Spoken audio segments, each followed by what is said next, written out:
ഇവിടെ പ്രേക്ഷകർ ഇപ്പം ഈ സമസ്ത മുഖ പത്രത്തിന്റെ വിമർശനത്തിന് തുടർച്ചയായി നമുക്ക് പരിശോധിക്കാൻ പറ്റുന്ന ഒരു കാര്യം, മറ്റു വകുപ്പുകൾ കൂടി ഉൾപ്പെടുന്ന പ്രധാനപ്പെട്ട വിഷയങ്ങളിലടക്കം മുഖ്യമന്ത്രി വി.ഡി. സതീശൻ തീരുമാനങ്ങൾ എടുക്കുന്നത് ഏകപക്ഷീയമാണ് എന്ന ആക്ഷേപം UDF-ൽ തന്നെയുണ്ട്. എക്സൈസ് മന്ത്രി അറിയാതെ വീര്യം കുറഞ്ഞ മദ്യത്തിന് നികുതി ഇളവ് പ്രഖ്യാപിച്ചതാണ് പുതിയ വിവാദത്തിന് പിന്നിൽ. പാർട്ടിയിൽ നിന്നും മുന്നണിയിൽ നിന്നും പ്രത്യക്ഷമായും പരോക്ഷമായും മുഖ്യമന്ത്രിയുടെ നിലപാടുകളിൽ ഭിന്നസ്വരം ഉയർന്നു വരികയാണ്. വി.ഡി. സതീശന്റെ തീരുമാനങ്ങളിൽ മുന്നണിക്ക് പിന്നാലെ കോൺഗ്രസിലും അതൃപ്തിയോ എന്ന കാര്യം നമ്മൾ പരിശോധിക്കുന്നു ഇന്നത്തെ ന്യൂസ് ആംഗിളിൽ.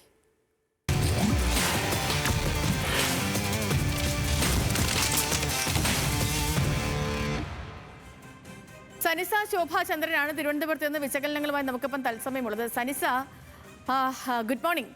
ഇപ്പം ഈ സർക്കാരിൻ്റെ ബജറ്റ് അവതരണമൊക്കെ കഴിഞ്ഞു.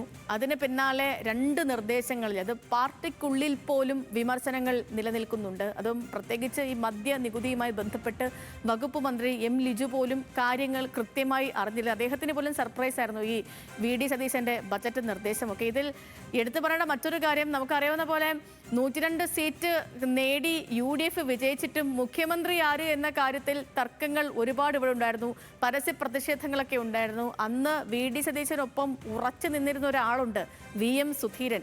ആ VM സുധീരൻ അടക്കം ഈ ബജറ്റ് നിർദ്ദേശത്തിനെതിരെ രംഗത്ത് വരുന്നുണ്ട്, വി.ഡി. സതീശനെതിരെ രംഗത്ത് വരുന്നുണ്ട് എന്നുള്ളതാണ് ഏറ്റവും പ്രധാനപ്പെട്ടത്. അപ്പം അതായത് മുഖ്യമന്ത്രി വകുപ്പ് മന്ത്രിയെയോ പാർട്ടിയെയോ ഒന്നും അറിയിക്കാതെ സ്വന്തം ഇഷ്ടപ്രകാരം തീരുമാനങ്ങൾ എടുക്കുന്നു എന്നുള്ളതാണോ നമ്മൾ ഈ പുറത്തു വരുന്ന വാർത്തകളിൽ നിന്നും മനസ്സിലാക്കേണ്ടത്? ഇത് മുന്നണിയുടെ കെട്ടുറപ്പിനെ എങ്ങനെ ബാധിക്കുന്നു സനിസ? എന്താണ് ഒരു വിശകലനമായി പ്രേക്ഷകരിലേക്ക് എത്തിക്കാനുള്ളത്?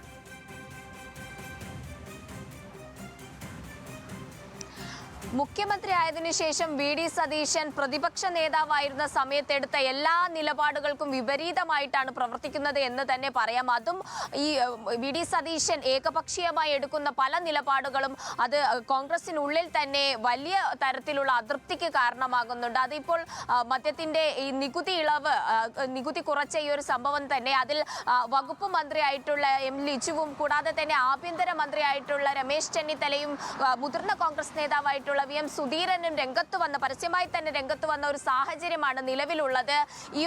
ഇത്തരം ഒരു നികുതി ഇളവ് വരുത്തിയത് ധനകാര്യ മന്ത്രി എന്ന നിലയിൽ ടാക്സിൽ ധനകാര്യ വകുപ്പിനെ മാത്രം ഏകോപിപ്പിച്ചുകൊണ്ടാണ് ഈ ഒരു തീരുമാനം. എക്സൈസ് വകുപ്പുമായി യാതൊരുവിധ കൂടിയാലോചനയും ഉണ്ടായിട്ടില്ല, താൻ അറിഞ്ഞിട്ടില്ല എന്ന് വകുപ്പ് മന്ത്രിയായിട്ടുള്ള ലിജു തന്നെ രംഗത്ത് വന്ന് പറയുന്ന ഒരു സാഹചര്യം ഉണ്ടായി എന്നത് തന്നെ ഈ ഒരു ബജറ്റ് പ്രഖ്യാപനത്തിന് പിന്നാലെയാണ് അതൊക്കെ നടന്നത്. അതിനു മുന്നേ എക്സൈസ് വകുപ്പുമായി യാതൊരുവിധ കൂടിയാലോചനയും നടന്നിട്ടില്ല. അതുകൊണ്ട് തന്നെ എക്സൈസ് മന്ത്രി വ്യക്തമാക്കുന്നുണ്ട്, വകുപ്പുമായി കൂടിയാലോചന നടന്നാൽ മാത്രമേ ഈ ഒരു മദ്യനയം നടപ്പിലാക്കൂ എന്നതിൽ ഒരു തീരുമാനം ഉണ്ടാകൂ എന്ന് തന്നെ വ്യക്തമാക്കുന്നുണ്ട്. അത് പ്രത്യക്ഷത്തിൽ തന്നെ ഒരു അതൃപ്തി രേഖപ്പെടുത്തുകയാണ്. മുഖ്യമന്ത്രി ഏകപക്ഷീയമായി എടുത്തൊരു നിലപാട് അത് നടപ്പിലാക്കാൻ വകുപ്പുമായി കൂടി ആലോചിക്കണമെന്ന് പറയുമ്പോൾ തന്നെ അത് പ്രത്യക്ഷമായിട്ട് ആ ഒരു അഭിപ്രായ ഭിന്നത അവിടെ വ്യക്തമാവുകയാണ്. കൂടാതെ തന്നെ ഈ UDF സർക്കാരിന്റെ മുഖമുദ്ര എന്ന് പറഞ്ഞാൽ അത് മദ്യത്തിനെതിരെയും ലഹരിക്കെതിരെയുമാണെന്ന് ആഭ്യന്തര മന്ത്രിയും ഈ തൂഫാന്റെ ഒക്കെ സാഹചര്യത്തിൽ വ്യക്തമാക്കുന്നുണ്ട്. അപ്പോൾ ഈ ഒരു വീര്യം കുറഞ്ഞ മദ്യത്തിന്റെ നികുതി കുറയ്ക്കുന്ന ഒരു നടപടി അത് മദ്യവ്യാപനത്തിന് കാരണമാകും, യുവാക്കളെ കൂടുതലായിട്ടും മദ്യം കഴിക്കുന്നതിലേക്ക് ആകർഷിക്കും തുടങ്ങിയ കാര്യങ്ങൾ വിവരിച്ചുകൊണ്ടാണ് ആഭ്യന്തര മന്ത്രിയായിട്ടുള്ള രമേശ് ചെന്നിത്തലയും അതുപോലെ തന്നെ മുതിർന്ന കോൺഗ്രസ് നേതാവായിട്ടുള്ള VM സുധീരനും അദ്ദേഹത്തിന്റെ പ്രതികരണം നടത്തിയത്. അതും ഈ പ്രത്യക്ഷത്തിലാണ് പ്രതികരണം നടത്തിയത്. അതും അതൃപ്തി രേഖപ്പെടുത്തുന്ന ഒരു സാഹചര്യമാണ്.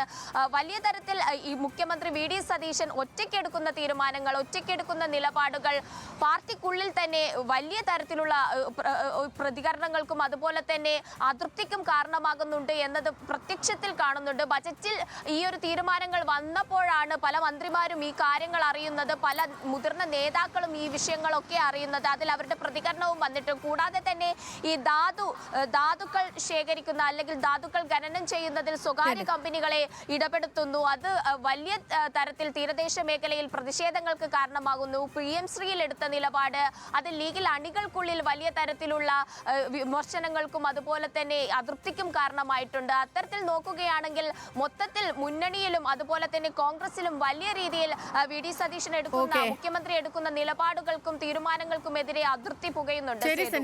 ശരി. അപ്പം പറഞ്ഞ പോലെ തന്നെ മുഖ്യമന്ത്രി എടുക്കുന്ന പല തീരുമാനങ്ങളും അത് പാർട്ടിക്കുള്ളിൽ പോലും പ്രശ്നങ്ങൾക്ക് വഴിവെക്കുന്നു എന്നുള്ളതാണ്. ഇതിൽ ഏറ്റവും പ്രധാനം എന്ന് വെച്ചാൽ നമ്മളിപ്പോൾ ഇത്രയും കാര്യങ്ങളും കണ്ടുകൊണ്ടിരിക്കുകയല്ലേ അല്ലേ? കഴിഞ്ഞ സർക്കാരിൻ്റെ കാലത്ത് പ്രതിപക്ഷ നേതാവായിരിക്കെ വി ഡി സതീശൻ എടുത്ത നിലപാടും മുഖ്യമന്ത്രിയായ ശേഷം വി ഡി സതീശൻ സ്വീകരിക്കുന്ന നിലപാടും ഇതെല്ലാം എല്ലാവരും കണ്ടുകൊണ്ടിരിക്കുന്നു എന്നുള്ളതാണ്. ഞാനും നമ്മളൊന്നിച്ചും ഈ ജനങ്ങളും എല്ലാവരും വോട്ട് ചെയ്തവരും ചെയ്യാത്തവരും ഒക്കെ ഇതെല്ലാം കാണുകയും വിലയിരുത്തുകയും ചെയ്യുന്നുണ്ട് എന്നുള്ളതാണ്. അപ്പം മാത്രമല്ല ഇതൊക്കെ സമീപകാലത്ത് നടത്തിയ പ്രതികരണങ്ങളും കാര്യങ്ങളൊക്കെയാണ്. ഇപ്പോൾ PM ശ്രീ വിഷയത്തിലാണെങ്കിലും മദ്യനയത്തിൻ്റെ കാര്യത്തിൽ ഇപ്പം കഴിഞ്ഞ വട്ടം MP രാജേഷ് അദ്ദേഹമായിരുന്നല്ലോ എക്സൈസ് മന്ത്രി. ആ സമയത്ത് എന്തൊക്കെ കോലാഹലങ്ങൾ ഇവിടെ ഉണ്ടായി അല്ലേ?